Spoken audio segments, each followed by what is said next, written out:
성경 보겠습니다. 여호수아 23장 14절부터 16절까지 제가 읽겠습니다.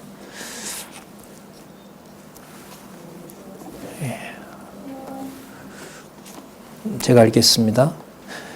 보라, 나는 오늘날 온 세상이 가는 길로 가려니와 너희 하나님 여호와께서 너희에게 대하여 말씀하신 모든 선한 일이 하나도 틀리지 아니하고 다 너희에게 응하여 그 중에 하나도 남김없이 하나도 어김이 없음을 너희 모든 사람의 마음과 뜻에 아는 바라.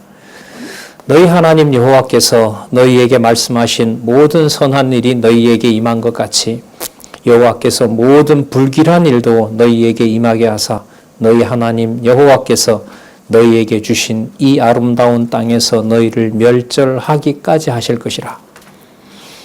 만일 너희가 너희 하나님 여호와께서 너희에게 명하신 언약을 범하고 가서 다른 신을 섬겨 그에게 절하면 여호와의 진노가 너희에게 미치리니 너희에게 주신 아름다운 땅에서 너희가 속히 망하리라.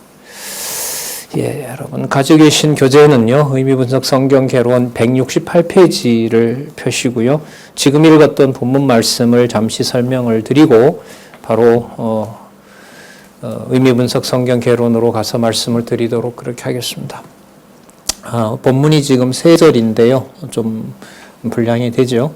14절 말씀에 보면 여호와께서 여호수아에게 모든 선한 일이 하나도 틀리지 않고 다 응하였다고 했습니다. 다 성취되었다는 거죠. 이 내용은 약속하신 가나안 땅의 분배가 정복은 아직 아니고요. 많은 땅이 완전 정복은 아니고 많은 땅이 이제 정복이 되었고 또 미정복지는 이미 분할까지 해서 여호수아에 의해서 분배가 됐습니다. 12지파에게요. 그 모든 일을 뭐라고 하시냐면 선한 일이라고 얘기를 합니다. 그러니까 그 지난 시간에 우리가 살펴봤지만 그 민수기에 기록된 광야 40년 동안의 그 시간은 출애굽했을 때 20세 이상은 모두 죽었죠. 진짜 할아버지 할머니 엄마 아버지를 눈앞에 죽는 걸 본 거죠. 그 세대들은. 그러면서 자기네들이 성장했고 자기네들이 또 자녀를 낳았고 20대 된 사람은 부모를 지나서 아마 조부모가 됐을 수도 있겠죠. 40년이 지났다면은. 그 모든 일을 지나서 요단강 동편 땅부터 이제 정복이 시작되는 거예요. 서쪽 편에 요단강 서편에 그 가나안 땅이 있으니까요. 그 동편 땅은 이 가나안의 범위가 그 동편 땅까지 미치는지는 아마 모세도 몰랐을 겁니다. 하지만 그 모세는 이제 하나님께서 요단강에서 왼쪽으로 가지 않고 오른쪽으로 틀면서 루벤과 갓과 므낫세 반지파에게 그 땅까지 주거든요. 그리고 요단강을 건넜고 그 요단강에 건너서 정복을 했고 정복하지 않은 미정복지는 지도를 통해서 다 분배를 끝낸 상황입니다. 여기서 말하는 그 14절에서 23장, 여호수아 23장 14절에서 말하는 선한 일은 이제까지 하나님이 약속하신 자손 언약 다음에 땅 언약 성취 섭리를 모두 하셨다는 의미의 선인 겁니다. 그러면 이 선은 어떤 방법론을 초월해서 하나님께서 정해놓으신 일을 하나님이 이루시는 것을 선한 일이 이루어졌다라고 얘기를 합니다. 자, 그 다음에요. 그 언약이 이루어진 거죠. 그런데 15절에 보면 이 선한 일이 이루어지는데 불길한 일도 이루어진다 그럽니다. 그럼 이 불길한 일은 뭐냐면은 이 선한 일이 뒤집어지는 거예요. 그러니까 자손 언약과 땅 언약이라는 게 뒤로 물러가는 거예요. 그러니까 언약이 이루어지는 것이 아니라 언약이 뭐 하는 거죠? 그 망가지는 거죠. 그리고 여호와의 이름이 언약대로 이루신다는 뜻인데 그 언약과 성취가 중단되는 것처럼 보이고 위기에 처한 것처럼 보이는 일이 벌어진다는 거예요. 여러분 그게 그동안 여러분들에게 말씀을 많이 드렸는데 이게 바로 선한 일, 작정하신 일을 이루어 나갈 때 쓰시는 방법이에요. 그러니까 자손 언약과 땅 언약을 이루시는데 자손 언약과 땅 언약이 사라지는 것처럼 하시는 섭리를 하세요. 그런 하나님의 섭리 방법을 우리가 뭐라 부르냐면 주권성이라고 합니다. 주권성. 그러니까 신실하신 하나님이 주권성을 써버리면 눈으로 볼 때는 신실하신 하나님이 사라지는 일이 벌어지는 거예요. 약속하는 일이 눈앞에 사라지게 한단 말이죠. 그러면 약속은 사라졌느냐? 아니에요. 그 약속을 이루는 방법과 또 어떤 시점에서 어떤 방식으로 이루실 것인지를 여호와 하나님이 주도해가는 아주 중요한 섭리 방법이에요. 소위 우리가 말하는 이제 다 끝났구나라는 말은 이 성경을 이해하는 것과 연관을 시키면 그때부터 여호와께서 자기의 어떤 능력으로 일을 주도해 나가신다는 것을 택한 백성에게 깨닫게 하신다는 것하고 똑같아요. 그래서 신실성과 주권성은 묶을 수가 없어요. 인간 중심으로 보면. 왜? 주권성은 신실성을 무너뜨리는 것처럼 보이기 때문에. 그러나 여호와께서라는 주어를 넣으면 신실하신 여호와이심으로 당신의 능력인 주권성을 통해서 신실하심을 이루어 가세요. 그 약속이 지금 15절에 그 약속이 주어져 있는 겁니다. 모든 선한 일이 너희에게 임한 것 같이 여호와께서 모든 불길한 일도 너희에게 임하게 했는데 어느 정도까지냐? 아름다운 땅에서 멸절하기까지 해요. 여러분, 아름다운 땅에서 멸절한다는 말은 가나안에 들어와도 소용이 없게 하신다는 거예요. 자, 이게 이제 여러분 여호수아 다음에 사사기가 나오거든요. 이 연결고리예요, 여기가 지금. 사사기서의 근거가 지금 다른 부분도 있지만은 23장 14절에서부터 16절로 보시면 돼요. 자, 지금 그걸 설명하려는 겁니다. 자, 그리고 16절은 좀 번역의 문제가 있습니다. 만일을 없애버리고요. 만일이라기보다가 뭐뭐 할 것이므로, 뭐뭐 할 때에, 뭐뭐 할 때에, 뭐뭐 할 것이므로 이렇게 하고 제가 다시 읽어볼게요. 임인데요, 이게. 너희가 너희 하나님 여호와께서 너희에게 명하신 언약을 범하고 가서 다른 신을 섬겨 그들에게 절할 때에 또 절할 것이므로, 왜냐하면 아까 15절에 무슨 일이 임한다고 했어요? 불길한 일이 임한다고 했잖아요. 그럼 여러분 이런 면에서 보면 이게 지금 히브리어 문법을 어느 정도 상식적으로 좀 알아야 되거든요. 요즘 뭐 원어도 검색할 수 있게 되어 있기 때문에 한데 이래 되면 이게 연결성을 찾기가 한참 좀 헤매야 되는 거예요. 그러나 이 조건이라고 붙은 이거는 아까 말씀드린 대로 뭐뭐 할 것이므로 뭐뭐 할 때에, 그러니까 뭐 두 개가 붙이면 되죠. 내가 정한 때에 너희들이 불길한 일을 통해서 너희들이 나를 버리게 될 때에 이렇게 되는 거죠. 그럼 불길한 일이 뭐 해야 되겠어요? 성취되어야 하죠. 그래서 어느 정도가 되냐면 여호와의 진노가 너희에게 미치리니 너희에게 주신 아름다운 땅에서 너희가 속히 뭐한다? 망한다. 그런데 이 약속은요, 여호수아 이전에 이미 모세에게 레위기 26장에서 하고 있어요. 신명기에서도 하고 있어요. 신명기에서도 하고 있어요. 이게 계속해서 이 약속을 얘기를 해주고 있습니다. 그래서 오늘 역사서에 있는 부분을 전체로 이제 정리를 할 텐데요. 제 메모를 보니까 오늘이 저희들 신입부 강의 46강이에요. 제가 50강까지 하려고 하거든요. 자, 46강인데요. 오늘은 역사서를 신실성과 주권성을 보는 것을 중심으로 말씀을 드리려고 해요. 그게 어디에 반영이 되어 있냐면 성경 구조에 반영이 되어 있어요. 그러니까 여호수아 다음에 뭐가 나오냐면 사사기가 나와요. 자, 앞부분 얘기를 드리면은요, 말씀드렸었습니다, 여러분들한테. 출애굽기 다음에 민수기가 나오는 원리와 똑같아요. 출애굽기 다음에 민수기를 빼면 바로 가나안으로 가요. 그 자손 언약이 완성된 거죠. 그럼 출애굽했던 백성들이 그대로 가나안에 가면 돼요. 근데 민수기가 들어가면 출애굽했던 백성들이 다 죽어요. 20살 이상. 거기에서 다시 태어나요. 그러니까 17명 가는 길을 하나님께서 40년을 돌리면서 다 죽여버리는 것처럼 보여요. 왜? 큰 사람들은 할아버지, 할머니, 엄마, 아버지가 다 죽었거든요. 20살 이상 되는 사람들은. 그런데 다 죽이는 줄 알았더니 그 40년 동안 애굽의 때를 다 벗은 새로운 세대가 태어난 거예요. 그러니까 여러분들이 그리고 제가 좋아하는 이 세상에 너무 좋은 것들, 그 휘황찬란하고 우리를 유혹하는 것들이 하나님의 말씀보다 더 높이 있단 말이죠. 우리의 욕망 속에서는. 그걸 하나님께서 낮추고 진리의 말씀만 사랑하도록 하신다는 것은 정말로 이 시대에서는 하나님의 능력밖에 없어요.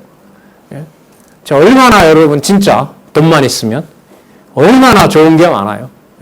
또 좋고 안전한 나라에 살잖아요, 여러분. 세계가 극성이라도 통제 가능한 나라에 살고 있잖아요. 질병까지라도. 예. 자, 그 구조인 거예요. 출애굽 다음에 하나님께서 그 하나님의 약속한 백성들을 40년 동안 다 태어나게 하시는 거예요. 그리고 출애굽기 다음에 민수기. 자, 그럼 오늘은 아까 읽은 대로 여호수아서 다음에 사사기예요. 여호수아서는 땅 분배이거든요. 땅 정복과 관련이 돼요. 사사기를 빼면은요, 룻기에 가면 다윗의 조상이 소개가 되고 다윗 왕이 태어나는 게 나와요. 그러면 무슨 언약으로 넘어가는 거죠? 통치 언약으로 자연스럽게 넘어가요. 사사기를 빼면. 근데 사사기를 뺄 수가 없잖아요.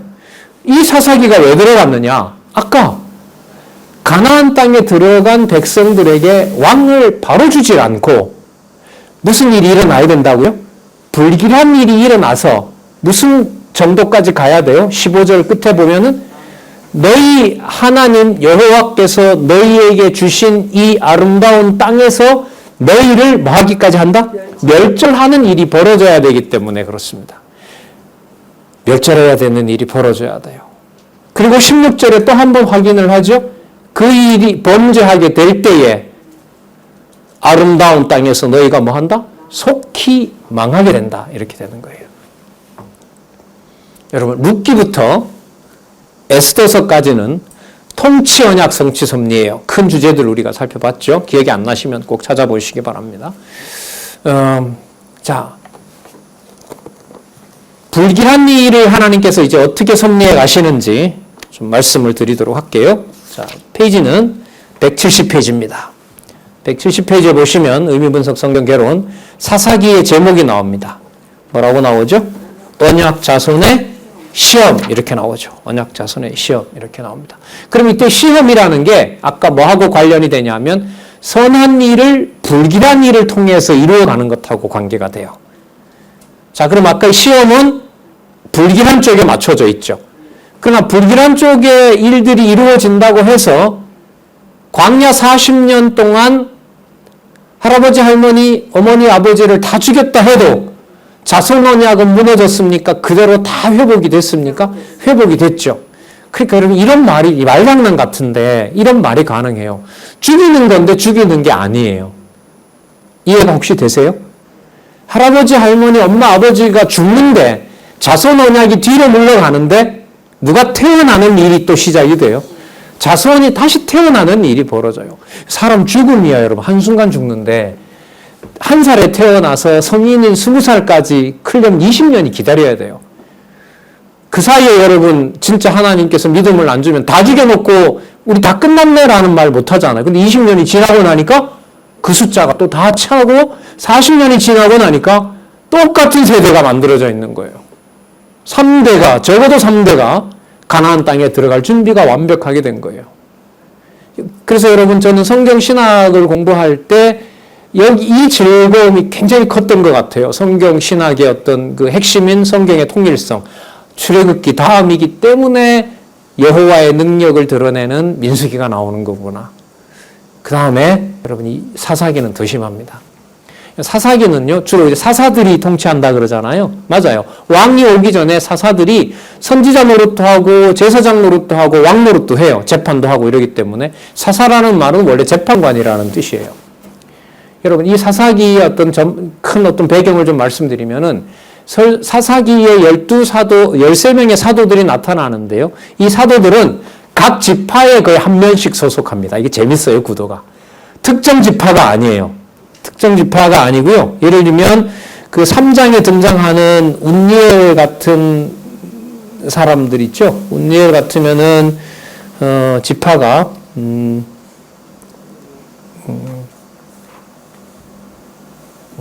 제가 선별적으로 기록을 해왔네요. 199페이지 여러분 기드온이 있죠. 제 밑에 줄에 보시면 기드온 같은 경우에는 므낫세 지파예요. 므낫세 지파고요. 돌라나 야일 같은 사람들은 므낫세 지파이기도 하고, 그 다음에 잘 아시는 삼손 있죠. 삼손 같으면은 단 지파에 해당이 돼요. 자, 그래서 분포로 보면 전반적으로 이 사사들이 각 지파마다 다 속해 있는 거예요. 왜 이 말씀을 드리느냐? 시험이 어느 한 지파에만 국한된 것이 아니라 뭐예요? 전 지파 다에게. 그럼 전 지파 다에게 시험을 한다는 말은 전 지파 모두에게 누구의 언약이 이루어지는 걸 보여주는 거죠?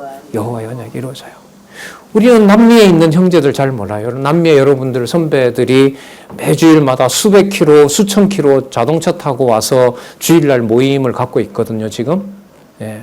우리 두세 시간 차 타고 오는 거 참 저도 짜증스러울 때가 있는데 막히고 이러면은 여러분 잘 알죠. 아르헨티나가 굉장히 크잖아요. 우리나라 몇 배가 되고 그 도로도 얼마나 멀어요. 근데 저 밑에 사업하시는 어떤 선배는 2,000km로 온다 그러던가.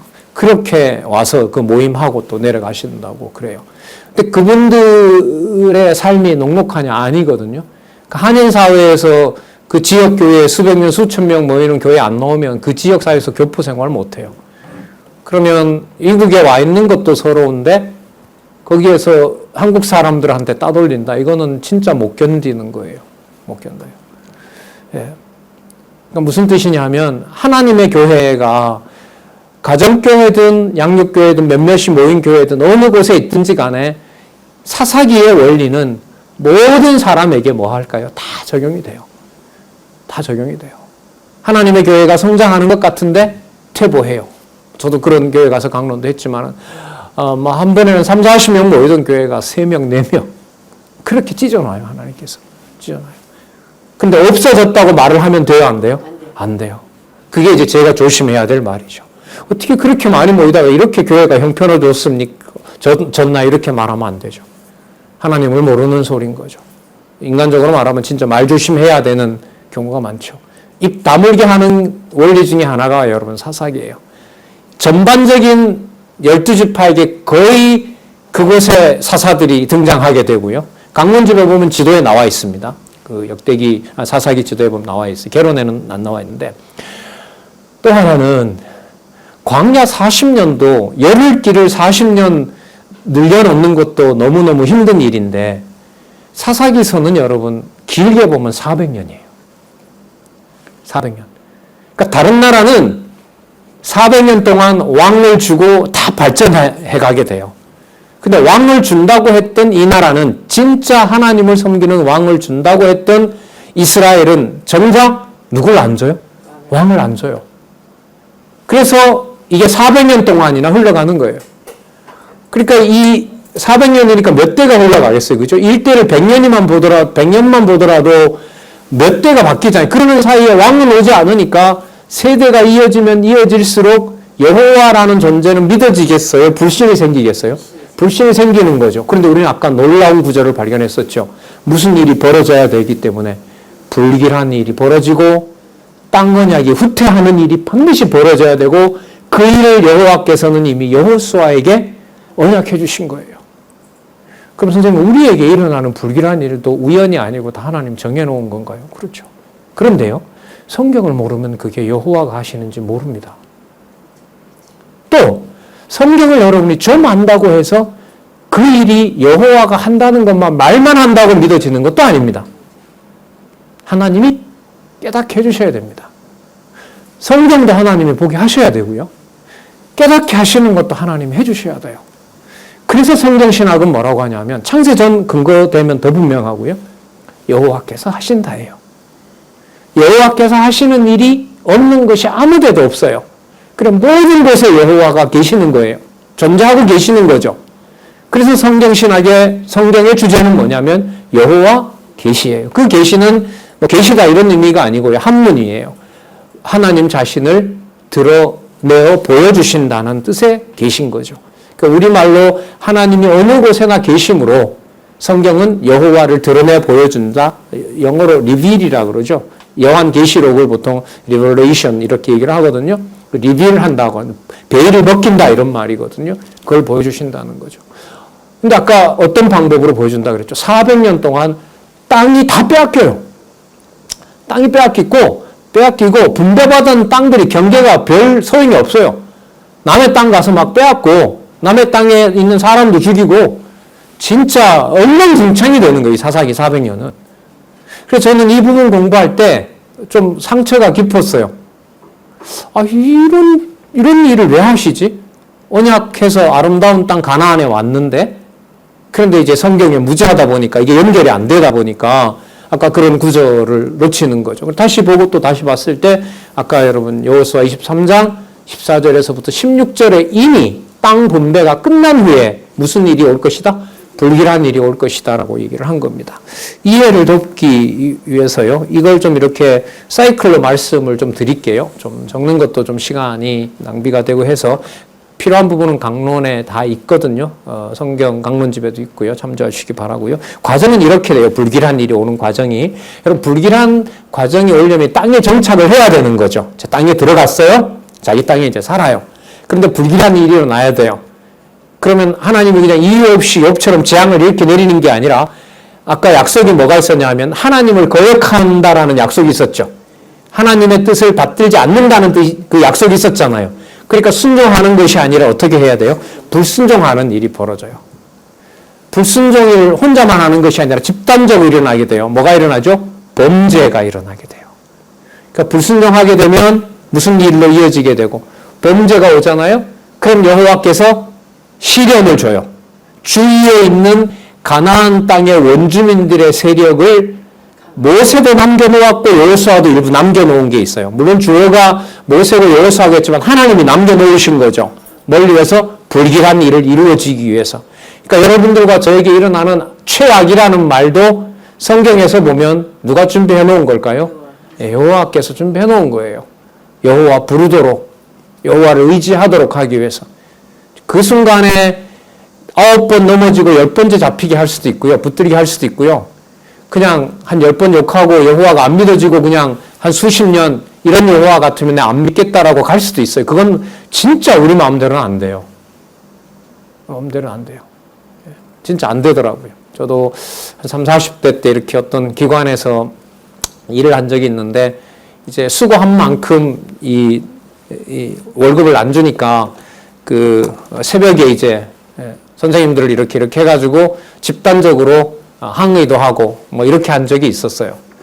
근데 새벽까지 막 쌍소리도 하고 그 사주하고 막 이렇게 사장하고 싸운 적도 있고 험한 말도 많이 했는데 죄송합니다. 이 주먹 가지고 내일 아침에 강론을 한다는 게 막 너무 낯뜨거운 거예요.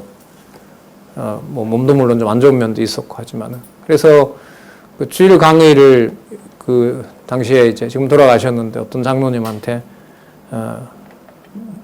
몸이 아파서 안 되겠다고 핑계를 대고 강론을 한두 번 못했던 일도 있어요. 거울을 못 보겠더라고요. 그 입으로 가서 강론하냐? 이런 생각이 막 몰려오는 거예요. 그 태도부터도 잘못된 거예요. 이거 의인이라야 강론하나요? 예? 그렇다고 죄인이고 뭐고 필요 없이 무조건 그냥 성경만, 그것도 웃기네. 이건 여러분 전부 다 주어가 누가 되는 거예요? 아까부터? 내가 되는 거예요. 인간이 되는 거예요. 내가 하면 한다는 거죠. 여러분 성경신학은요, 죄송합니다만 너무 깨끗해서 좀 여러분 잔혹합니다. 아주 매정합니다. 하나님 지식을 깨닫게 하는 과정이 너무 매정해요. 누가 누구를 붙들어 준다는 것이 무색하게 만들어놔요. 반드시. 친구가 뭔 필요 있냐? 뭐 지체가 무슨 필요가 있어? 같은 교회는 아니면 뭐래? 그 말이 여러분 터지기도 하고요. 목 밑에까지 나오기도 합니다. 그게 여러분 조금 이해가 되신다면은 불길한 일이 어느 정도인지 생각을 할 수가 있어요. 누구의 이름을 감히 부르지 못하게 해요? 여호와의 이름을. 그래서 여러분 불순종하게 되면 범죄하게 되고 이방의 세력들을, 주위에 있던 원주민들을 들여다가 시련을 줘요. 근데 시련을 주면 백성들은 할 말이 있어요. 이 땅에 들어가면 선한 일을 이루어준다고 하지 않았습니까? 이 땅은 하나님의 종인 여호수아를 통해서 분배해 준 거 아닙니까? 하나님 이건 아니지 않습니까? 하나님 약속은 어디 갔습니까? 이렇게 되잖아요. 그럼 누구를 보내요? 사사를 보내요. 어떤 여자 사사도 보내고, 이때 사사는 하나님이 임의로 준비해 놓고 계시는 거죠. 보내요. 그리고 구원을 해줘요. 잘 아는 교회 학교 때 배웠고, 여러분 잘 모르시는 분들은 기드온이라는 사사가 나와요. 300명을 가지고 미디안을 습격했던, 항아리와 불을 가지고 습격했던 그 미디안의 기드온의 300명사라고. 그때 주어는 기드온이 아닌데 사실 여호와께서 그렇게 하시는 건데요. 그런 일들이 벌어져요. 그러면 어떤 시대가 오죠? 평안한 시대가 오죠. 이게 한 번만 이런 일이 벌어지면 한 1년 하다가 바로 이제 왕 주면 돼요. 근데 이 일이 무려 400년 동안이나 12지파 곳곳에서 터지는 거예요. 자, 여러분, 이 과정이 여러분 무슨 과정이냐면 왕을 반드시 줘야 하는 상황의 배경이 돼요. 성경에 보면 이게 나오거든요. 17장 1절, 18장 1절, 19장 1절, 20장 1절인가 거기 보면은요. 21장 1절 거긴가에 보면 사사기 맨 마지막 절에 또 보면 왕이 없으므로 자기 소견에 옳은 대로 행하더라. 이런 구절이 나와요. 그럼 누가 없다는 말이에요? 왕이 없다는 거잖아요. 그럼 누굴 준다는 거죠? 왕을 준다는 거죠. 그걸 여러분 400년 동안 시킨다는 게 나는 진짜 마음에 안 들더라고요. 그런데 다르게 한편 보면 그렇게 어리석은 거죠, 인간이.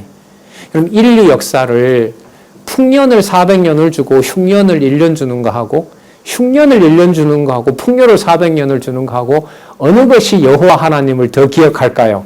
여러분과 제 내면을 봤을 때 이 실보로 보면 400년을 여러분 진짜 여러분 용돈이 두둑하잖아요. 그러면 설에 받든 명절에 받든 뭘 어떻게 해서 받든 알바를 해서 받든 주머니에 용돈이 적어도 글쎄 여러분들 주머니에 두둑하면 뭐 50만 원인지 100만 원인지 난 잘 모르겠는데 하루에 쓸 수 있는 두둑한 돈이 있잖아요. 부모에 대한 감사가 막 폭포수처럼 눈물이 뚝뚝 흘릴 수 있나요, 없나요? 없어요. 주머니가 빈털터리가 되고 골목에서 깡패 한 대 맞아 죽을 지경이 돼요. 누구 생각이 나죠? 그때 부모 생각나거든요.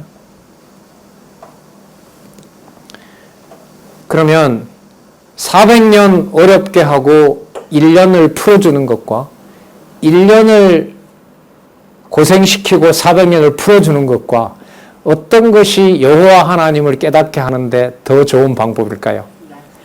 1년만 풀어주고 400년을 고생시키는 것. 동의하십니까? 그러면 여호수아 다음에 사사기가 나오는 게 맞아요. 사사기가 나오는 게 맞아요. 무슨 원리하고 똑같죠? 출애굽시켜서 열흘이면 가는 길을 몇 년이죠? 40년을 광야에다 두는 것하고 똑같은 원리예요. 그럼 이렇게 해볼까요? 선생님 저는 돌아보면 좋은 날 몇 개 기억 안 나고요. 다 힘들고 짜증나고 내가 세상에 왜 왔는지 의미도 없고 그런 기간이 제 살아온 한 15년이었고 제 기억나는 거는 좋은 거 제가 한 20살인데 적어봤자 뭐 한 며칠도 안 돼요. 몇 시간도 안 되는 것 같아요. 라고 여러분이 질문을 만약에 한다면 답은 출애굽기 다음에 민수기에 있고요. 여호수아서 다음에 사사기에 있는 거예요. 누구를 알게 하는 것이 목적이기 때문에 여호와를 뼈저리게 알게 하는 것이 목적이기 때문에 왜 선생님 그게 그래 돼 있어요? 성경 구조가 그래 돼 있어요. 성경 구조가 그래 돼 있다는 말은 여러분들과 제가 하나님을 배우는 이 구조가 그렇게 되어 있다는 거예요. 그렇게 해야 우리가 먹고 이 영적인 양식을 하나님을 배우는 지식을 그런 구조로 배울 수 있도록 여러분들과 제 영혼 구조와 몸의 구조를 만들어 놨기 때문에 그래요. 그러니까 창조주의 비밀을 알아가는 거죠. 자, 이렇게 일단은 사사기서는 마무리를 할게요. 들어가면 진짜 더 재밌는 내용이 많아요. 더 재밌는 내용이 많아요. 하나만 더 얘기를 하면 여러분들이 좀 생소할 수 있어서 그런데 여러분 기드온이 300명의 용사들이 이제 기드온과 300명을 통해서 어떻게 하냐면 미디안을 물리치잖아요. 그리고 평화가 와요. 그런데 그 아들이 여러분 누구냐 하면 아비멜렉이라는 왕이 있었어요. 아비멜렉이라는 왕이. 근데 아버지가 공을 세워놓으니까 사람들이 왕을 막 모시자고 해요. 왕이 있으면 자기네 나라가 이스라엘이 다 이제 평안할 것 같으니까. 그런데 이 아비멜렉이 욕심이 생겨서 이 기드온이 첩도 많고 해서요. 애를 70명이나 낳았어요. 70명을 아비멜렉이 형이겠죠. 이 형제인 아비멜렉이 자기 형제 70명을 다 죽여요. 자기가 왕 되려고. 그런데도 하나님 왕 안 줘요. 근데 더 재밌는 일이 뭐냐면 아비멜렉에게 이제 하나님이 이제 심판을 하려고 아비멜렉에게 악신이 임합니다. 악신이 임했고 아비멜렉에게 원수를 갚으려고 하는 그 형제들 중에 이제 반란군이 있을 거 아니에요. 그러면 여러분 아비멜렉이 범죄한 일이기 때문에 아비멜렉에게 악신이 임했으면 그 싸움에 나가면 아비멜렉이 이겨야 될까요? 져야 될까요? 통상 져야죠. 뭐가 임했으니까. 악신이 임했기 때문에. 끝에 가서 지지만은요. 과정에서는 악신이 임했는데 이겨요.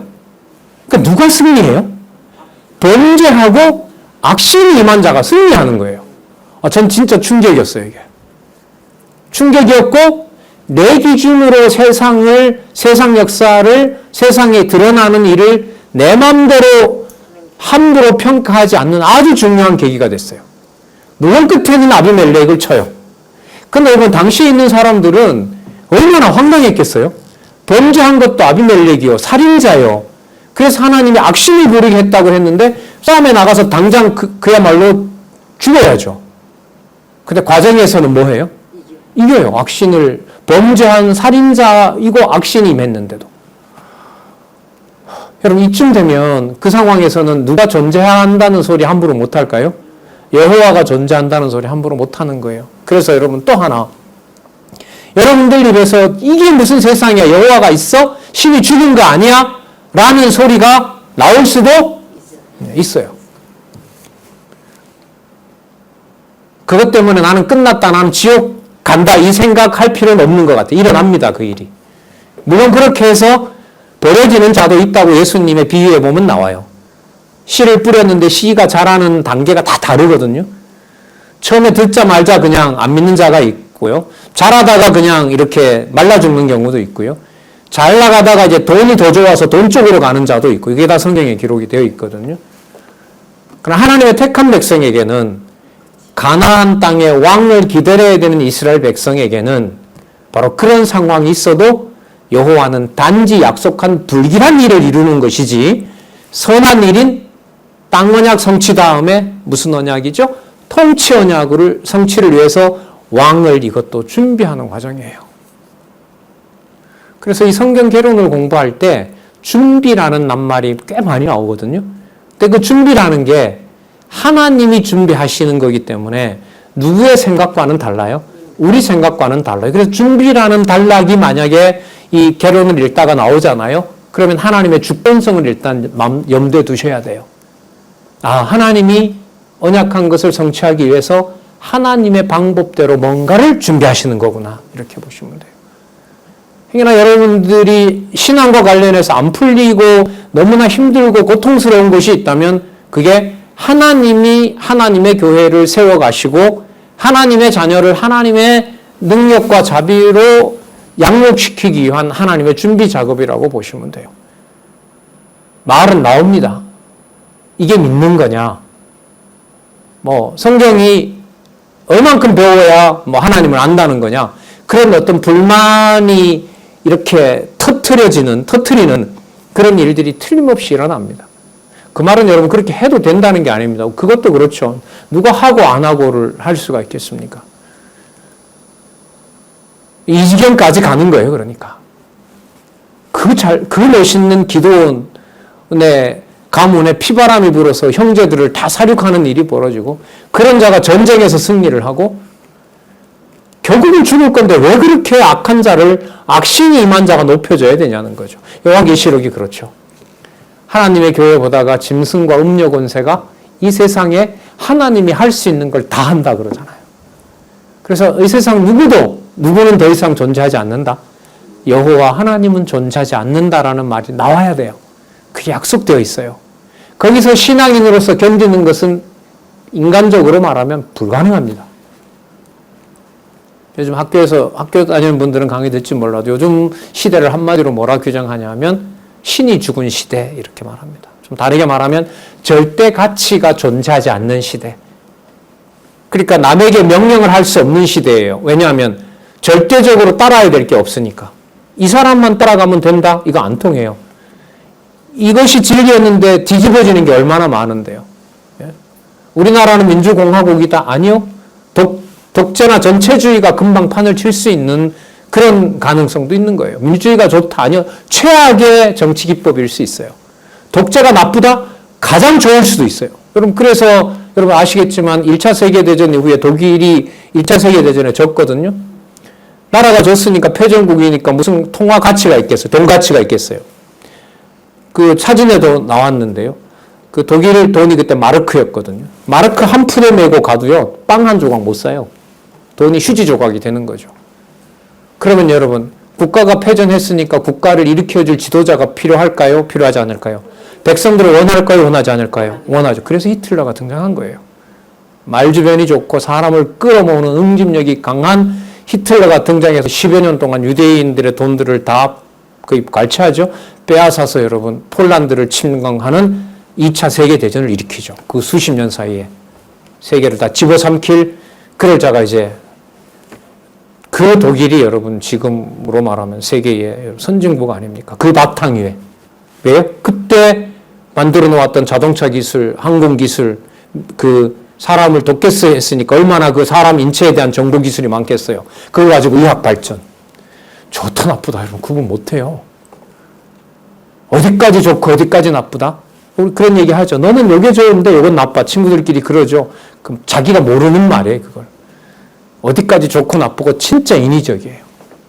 그런 시대에 살고 있어요. 왜요? 절대 가치가 없으니까. 신이 죽었기 때문에. 이런 상황에서 여러분들이 성경을 순서대로 따라가면서 하나님의 말씀을 공부하는 자가 있다. 이 시대에 여러분 동물원입니다.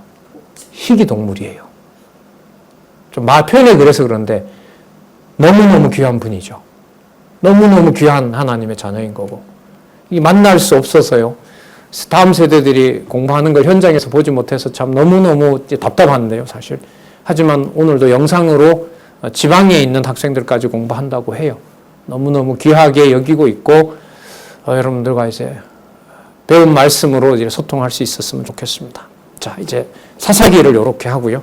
그 다음에 여러분 이제 어디로 갈 거냐 하면 룻기에서부터 통치 언약이 이루어지는데 여기에도 똑같은 원리가 작용합니다.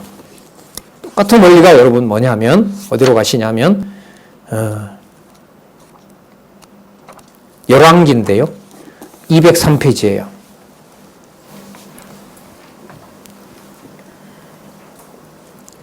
통치 언약은 두 군데를 볼 거거든요. 자, 다시요.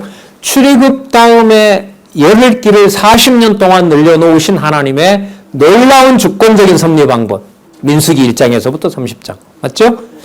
땅 언약을 성취하신 다음에 400여 년 동안 땅을 백성을 통치하는 왕을 주지 않고 그 사이에 하나님이 불길한 일을 언약대로 이루시면서 언약의 땅을 하나님의 방법대로 보호하시는 것. 내용이 어디였었죠? 사사기.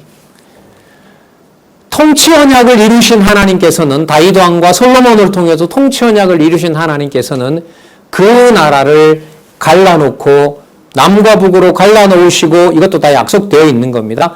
갈라놓은 나라가 두 나라 모두 다 망하게 하는 사건. 그게 여러분 열왕기입니다. 열왕기예요. 그러니까 룻기 사무엘 상하를 읽고 열왕기를 빼도 돼요. 통치 언약만 생각을 한다면. 그리고 역대기에 가면 아담이 나오면서 아담 때부터 지금까지 약속한 대로 나는 자손, 땅, 통치 언약을 어떻게 해왔다? 이루어왔다. 이게 바로 연결이 돼요. 바로 연결이 됩니다. 그런데 뭐가 들어간다고요? 사무엘 상하 다음에 203페이지에 있는 열왕기가 들어가요. 열왕기는 그러니까 뭐냐면 통일된 나라를 하나님이 뭐 하는 거죠? 갈라놓는 거예요. 아까 여호수아 23장 15절에 있는 말씀으로 보면 무슨 일이 벌어지는 거죠? 불길한 일이 벌어지는 거죠. 똑같은 원리예요. 불길한 일이 벌어져요. 그러니까요, 이게 일종의 이제 악한 영인 사단이 이제 하나님께서 쓰는 도구인데, 여러분이 진리의 말씀을 잘 듣고 잘 성장하고 우리 기준으로 보면, 선생님 기준으로 보면 고난 없이 그냥 든든하게 잘 컸으면 좋은데 아니죠. 바람이 없는데 여러분 어떻게 나무가 뿌리를 내려요? 못 내립니다. 절대로 못 내립니다. 곡식도 그래요. 반드시 연한 뿌리에 바람이 불어줘야 쭉쭉 뻗어 나가는 것처럼 진리의 말씀을 들은 여러분들에게는 여러분들이 이게 신이야, 이게 하나님이야 라는 말이 반드시 터져 나옵니다. 하나님은 없다. 지금 여기처럼. 너무나 거세게 불길한 일을 몰아가서. 그래서 하나님의 존재 증명은 하나님의 방식으로 존재 증명을 하세요. 열왕기는 먼저 나라를 갈라놓습니다. 갈라놓고 갈라진 다음에 한 200여 년 지나서 북쪽 이스라엘을 아수르 제국을 통해서 멸망시킵니다. 망리해가는 동안에 무슨 일이 벌어지느냐? 200년 동안이니까요. 북이스라엘의 일대 왕은 여로보암이라는 솔로몬의 신복이었던 장수였는데요. 계속해서 반란이 일어납니다. 3대, 4대가 가지를 않아요. 왕이 죽이고 장군이 왕을 죽이고 그 왕이 된 장군이 왕이 된 자를 또 다른 장군이 죽이고 아들들이 죽이고 그야말로 박살을 냅니다. 약속하신 대로 이루어져요, 이게. 그리고 우상신을 섬기고 하나님이 원하는 율법은 거스리고 예루살렘이 아닌 다른 데서 제단을 만들어 놓고 섬기고 좋은 나무 밑에서 자기 자녀를 불에 태워서 이방신에게 바치고 그런 일이 남쪽 유다뿐만 아니라 북쪽 이스라엘에 일어나는데요. 그 일을 남쪽 유다도 따라합니다. 남쪽 유다 따라합니다. 그래서 721년에 북쪽 이스라엘이 망하고요. 남쪽 유다는 그 586년에 망하는데 한 150년 더 갑니다. 그 150년 동안 이게 진짜 여호와의 이름이 있는 남쪽 유다냐 할 정도로 그 땅 언약 당시에 부패했던 것보다 더 형편없이 부패해요. 예루살렘 성전에다가 그 맞은편에 우상 신전을 세워놓고 거기서 자녀를 태워요. 몰렉이라는 신은 어떤 신이냐면 자녀를 태울 때 자녀가 장자예요. 그러니까 장자인 자녀를 그 몰렉이라는 신 손바닥에 펄건 그 달고 놓은 손바닥 위에다가 신을 그 아이를 외우면 아이가 어떻게 할까요? 죽으라고 자지러지는 비명 지를 거 아니에요? 그 비명 소리를 먹고 사는 신이래요. 참 고약한 신인 거죠. 진짜. 그리고 그 소리를 사람들에게는 듣지 못하도록 북을 가지고 수백 개의 북을 동원해서 두드립니다. 그러니까 비명 소리는 신에게 가고 부모들은 그 처참한 소리를 못 듣도록 북을 때리고 이게 남쪽 유다가 한 짓입니다. 그래서 북쪽 이스라엘에게 끌려갑니다. 그리고 역대기 1장 1절에 보면 아담이 나와요. 그 아담이 나오는데 이때 아담은 아브라함 이전에 있었던 창세기에 있는 약속이기 때문에 이 설명은 여러분 좀 주의를 하셔야 돼요. 그러니까 남쪽 유다와 북쪽 이스라엘을 갈라놓고 남쪽 유다도 망하게 했고 북쪽 이스라엘도 망하게 했고 남쪽 유다가 망하게 되면 자손 땅 통치 언약이 여러분 유지가 되는 건가요? 끝이 난 건가요? 끝이 난 것처럼 보이죠. 자, 끝이 났는데요. 하나님이 이제 회복을 하신단 말이에요. 여호와께서 아까 불길한 일을 이루고 또 선한 일이 이루어져야 되기 때문에 아브라함이나 다윗으로 이어지는 방식으로 하나님이 회복을 안 하세요. 무슨 뜻이냐면 아브라함의 후손으로 오는 왕이 회복을 해야 된다면은 아브라함의 후손으로 난 왕 중에 누군가가 회복을 해야 돼요. 그런데 역대기를 기록할 당시의 왕은 남쪽 유다 왕이 아니에요. 페르시아의 여러분들 페르시아의 고레스라는 왕이 있는데요. 여러분 영화나 역사에는 크세스라고 나오죠. 이 고레스라는 왕이 남쪽 유다 백성들을 70년 포로 이후에 귀환을 시켜줍니다. 자, 그래서요, 역대기부터는 하나님께서 자손 땅 통치 언약을 유대인을 중심으로 하는 것을 벗어나게 돼요. 자, 여기서도 원리, 방법이 하나, 주권성이 드러납니다. 요까지 하도록 해야 될 것 같아요. 역대기 다음에 여러분, 에스라, 느헤미야는 뭐냐면, 70년 포로 갔던 자들이 돌아오는 내용입니다. 돌아와야죠. 약속되어 있으니까. 돌아오는데 그때 누구도 돌아오냐 하면, 이방 사람들이 돌아와요. 이방인들이 돌아와서 예루살렘 성전을 같이 지어요. 과거에는 그 뜰 바깥에만 있었거든요. 이제는 같이 안에까지 들어와서 합력을 합니다. 그렇게 해서 아까 여러분 역대기 1장 1절에 누가 나왔다 그랬죠? 아담이 나왔다 그랬죠. 아브라함의 기준으로 보면 이방인들이 올 수가 없어요.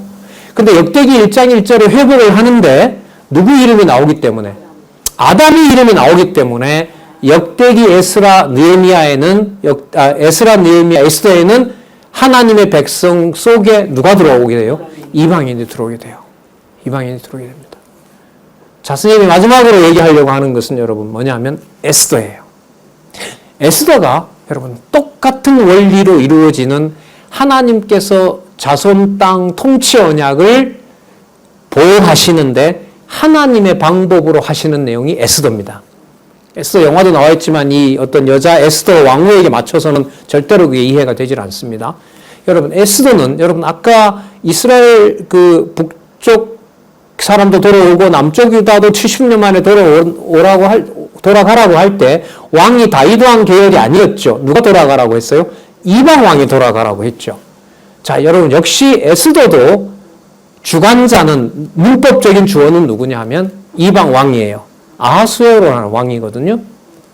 자, 아하수에로 왕 당시에 하나님이 이제 마치 뭐하고 똑같냐면 40년 광야 생활 동안 20세 이상 사람을 뭐 하는 것처럼 다 죽이는 것처럼, 또 400여 년 동안 정복한 땅이 다 빼앗기고 언약 자손들이 막 죽는 것처럼, 그리고 또 바벨론에게 망하고 아수르에게 망하면서 수많은 택한 백성들이 죽는 것처럼 그 상황이 여러분 어디에 나타나냐면 에스더서에 나타나요.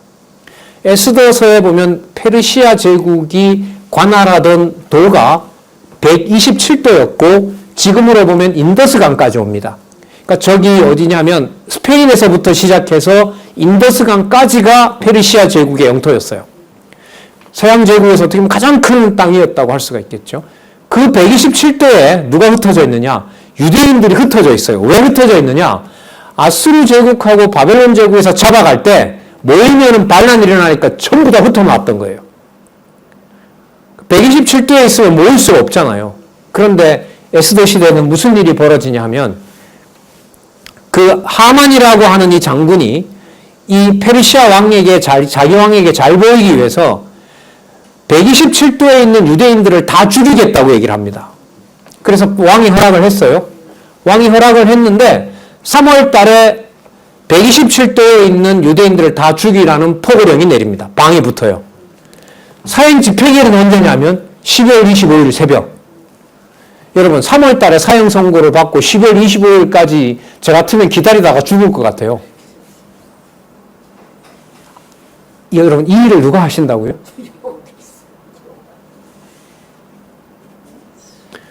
그리고 그 일은 12월 24일 저녁까지도 안 끝나요.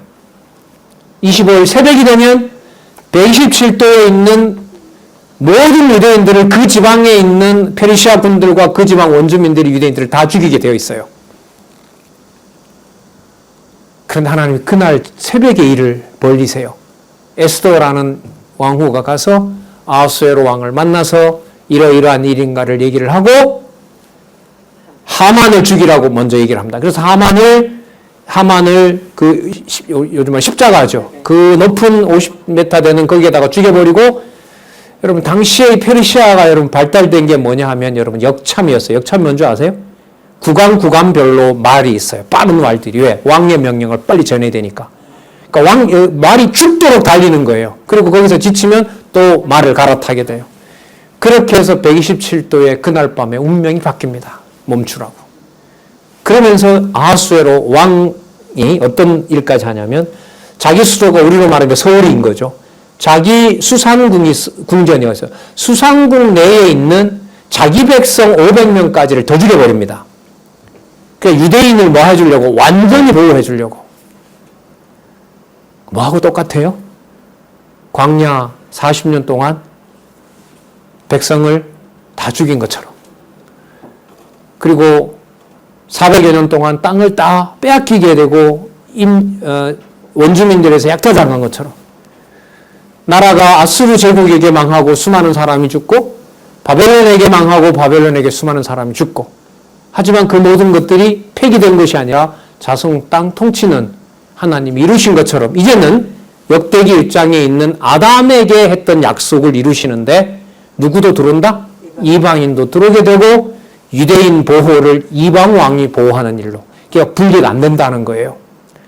아브라함의 자손이나 우리는 아담의 자손이지 아브라함의 후손은 어떻게 보면 아니거든요.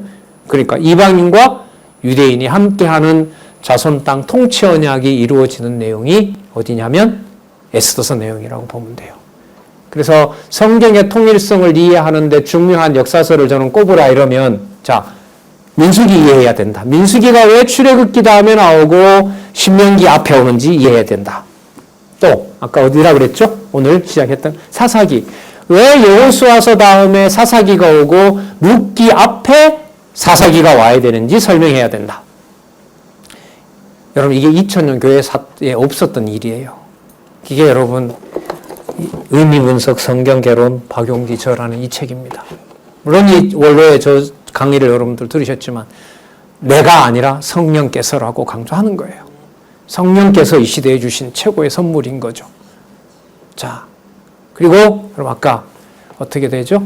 나라가 통일이 될 줄 알았는데 그 나라를 멸망시켜버렸고, 사형선고를 9개월 동안 사형선고를 받고 살고 간이 녹을 지경으로까지 몰아가서 유대인의 보호를 이방왕이 해주는, 그래서 아담의 후손들이 자손 땅 통치 언약의 혜택을 받도록 모든 준비를 끝내는 겁니다.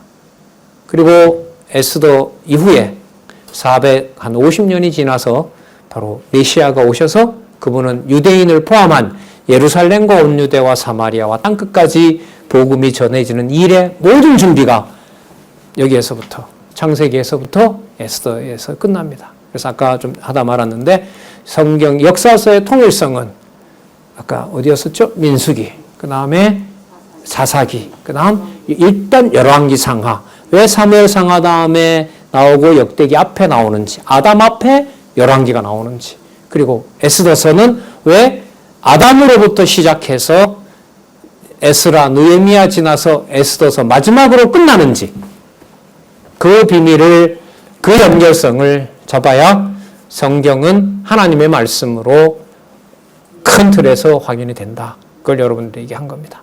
다음 시간에는 여러분 이 구도가 꼭 필요합니다. 이 구도 속에서 욥, 시편, 잠언, 전도, 아가서를 얘기할 거예요. 한 2시간 정도 하고요. 그 다음에 선지서, 한 2시간 정도 시가서와 그 다음에 선지서 하고요. 그 다음에 신약에 와서 또 하고 해서 50강 정도에서 의미분석 성경개론의 중요함과 가치를 확인하도록 그렇게 하겠습니다. 수고하셨습니다. 하나님 아버지 감사합니다. 성경 말씀, 하나님의 말씀으로 더 깊이 보고 또한 더 많이 보고 더 분명하게 보며 하나님 살아계신 것을 확증하는 귀한 일들을 이제 성경을 공부하고 또 성경을 공부하면서 자라는 세대에게 지혜와 명철을 허락하여 주시고, 성경을 몰랐다가 성경을 너무나 알고 싶어서 성경을 공부하는 귀한 주의 지체들에게도 지혜와 총명의 신으로 주관하여 주시옵소서. 예수님의 이름으로 기도드렸습니다. 아멘.